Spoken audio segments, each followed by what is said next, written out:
Why do you pull away from the very thing you say you want most? You crave connection, real soul-level intimacy. Yet when it comes close, something in you retreats. You start to feel smothered, restless, or suspicious. You pick fights. You go silent. You suddenly become too busy.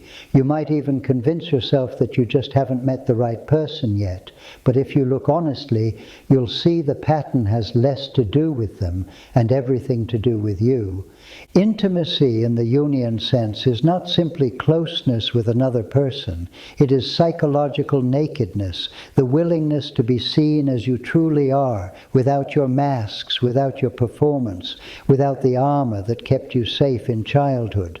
That kind of intimacy is terrifying for many men because it threatens the very structure of the persona, the socially approved self you've built to survive.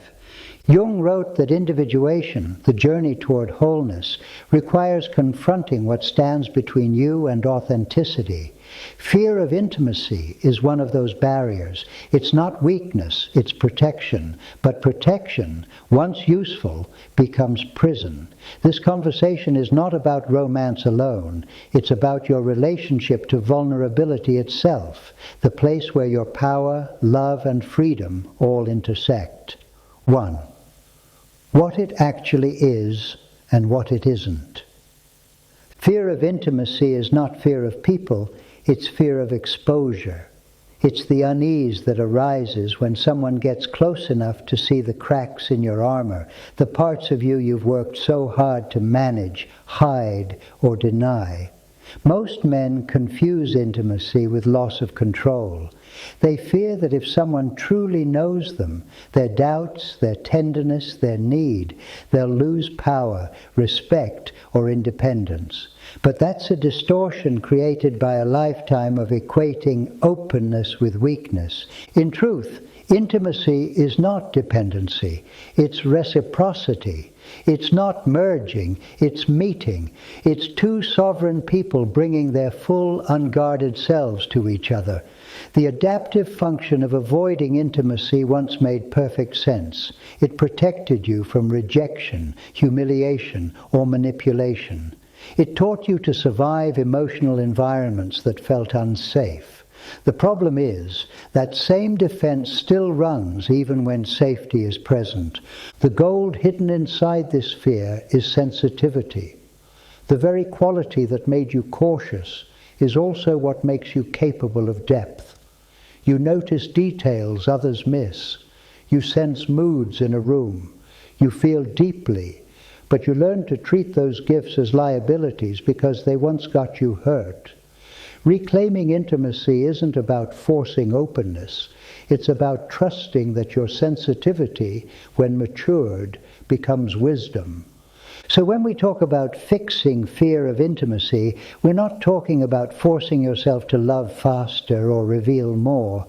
We're talking about dismantling the old belief that you must be perfect to be loved or guarded to be safe. The truth is simpler and harder. Intimacy begins the moment you stop managing the impression you make and start allowing yourself to be seen as you are. 2. How it appears in ordinary life. You can see this fear in 1,000 small behaviors. You start dating someone and just when things feel safe, you pick at flaws, become critical, or withdraw. You intellectualize every feeling, analyzing love instead of experiencing it. You keep conversations on safe topics, never letting them drift toward your deeper needs or fears. You feel anxious when someone expresses strong affection, as though their love is an obligation you must now perform. At work, you may find yourself avoiding vulnerability too, staying in roles that require competence but not authenticity, avoiding emotional connection with colleagues or subordinates. You might feel lonely even in groups, respected but unseen. 3 common markers reveal this fear clearly. Disproportion. Small acts of closeness feel overwhelming. A partner's honest question triggers panic, as if they're demanding too much. Projection. You label others as clingy or demanding, when really they're just inviting you into deeper contact. Repetition. Every relationship ends for the same reason. Too intense, too fast, too soon. But what's repeating isn't their behavior, it's your defense. This fear often hides under a polished exterior, independence, calmness, self-sufficiency, but these can be disguises for avoidance. You may be proud that you don't need anyone. The question is, does that make you strong or does it make you safe? 3. Origins and the boy who stayed. Behind every man who fears intimacy is a boy who once learned that closeness comes with a cost. Perhaps he grew up with a mother who was loving but intrusive, blurring boundaries and making affection feel suffocating, or a father who was distant or critical, teaching him that love must be earned through performance, or maybe both were preoccupied, leaving him with the silent conclusion that his needs were inconvenient. That boy made an unconscious contract. If I don't need too much, I won't be rejected. So he became self-reliant, stoic, charming, or invisible, whatever kept love stable. He learned to offer help instead of asking for it, to give attention rather than receive it, to seduce rather than be vulnerable. It worked beautifully until it didn't. As an adult, that boy still operates the controls. He still measures every interaction by safety, not truth. He wants love, but he wants it without risk, and that combination doesn't exist. Real intimacy always carries danger. The danger of being misunderstood, the danger of being hurt, the danger of being changed, but also the possibility of being met fully for the first time. To reclaim intimacy, you don't destroy that boy. You meet him. You tell him that he no longer has to manage love like a negotiation, that he can rest, that you, the adult man, can handle what he once couldn't. 4. Contact without collapse. When you start to face this fear, it will feel like standing in front of a mirror that doesn't flatter you. You'll see your evasions, your manipulations, your rehearsed indifference.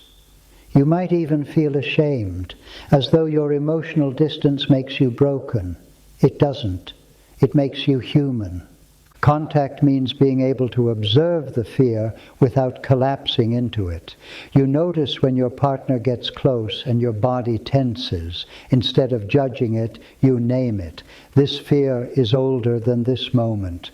That single sentence separates you from the reaction. You begin to realize that your nervous system isn't reacting to this person. It's reacting to every unsafe closeness from your past. Jung said that what we most need is often found in the place we least want to look. Intimacy is that place. The discomfort you feel when someone sees you is not a signal to run. It's a signal that your deeper self is being invited out of hiding. The work is not to fix the fear, but to relate to it differently, to see it as a messenger, not an enemy. You may have spent years building a fortress to protect your heart. Now you're learning that walls don't only keep danger out, they also keep life out. 5. Containment before expression. As you allow more closeness, emotions long suppressed will rise. Sadness for the affection you never received, anger at the people who failed to meet you, grief for the years you spent pretending you didn't care. The instinct will be to unload it all at once, to finally be open. But unfiltered vulnerability is not intimacy. It's emotional flooding. Containment means you hold the emotion, not deny it. You feel it fully, but you remain the one steering it. This is how the masculine grows in emotional depth, not by becoming fragile, but by learning to carry more without shattering. Many men fear that showing emotion will make them less masculine, but it's actually the lack of containment that weakens them. True strength is being able to stay steady in the presence of your own feelings and someone else's, to let love, fear, and pain move through you without reacting from panic or pride. Containment transforms fear into fuel. It teaches you that intimacy doesn't have to overwhelm you because you're no longer the boy being engulfed. You're the man holding the vessel. 6. Consequences of avoidance versus integration. Avoiding intimacy keeps you safe, but also starving. It numbs the edges of life that make it meaningful. You can have sex without closeness, relationships without vulnerability, friendships without honesty, but none of them will touch you deeply. You'll live surrounded by people, yet profoundly alone. Avoidance has another cost. It freezes growth. You can't become whole without being mirrored. Intimacy is the psychic mirror that reveals who you truly are, not through fantasy, but through friction. The person who loves you will inevitably touch your wounds, not because they want to hurt you, but because they can't avoid the places where you're still armored. Without intimacy, those parts remain unchallenged and therefore unhealed. Integration, on the other hand, turns fear into wisdom. You begin to recognize that love isn't a trap, it's a teacher. You learn to distinguish between fusion and connection, between losing yourself and being met. You stop chasing excitement and start cultivating presence. And something remarkable happens. When you stop fearing intimacy, you stop fearing yourself. You no longer need to hide your flaws because you realize they don't make you unlovable, they make you real. 7. Archetypal framing: king, warrior, magician, lover. In Jungian masculine psychology, intimacy lives in the lover archetype, the part of the psyche that seeks unity, beauty, sensuality, and connection. When the lover is wounded, he oscillates between extremes, either detachment to avoid pain or obsession to avoid loss. He doesn't relate, he consumes or retreats. When the warrior dominates, he treats intimacy like a battlefield, needing to maintain control. When the magician dominates, he intellectualizes love, analyzing it to death. When the king is absent, no one brings order. The result is emotional chaos, disguised as freedom.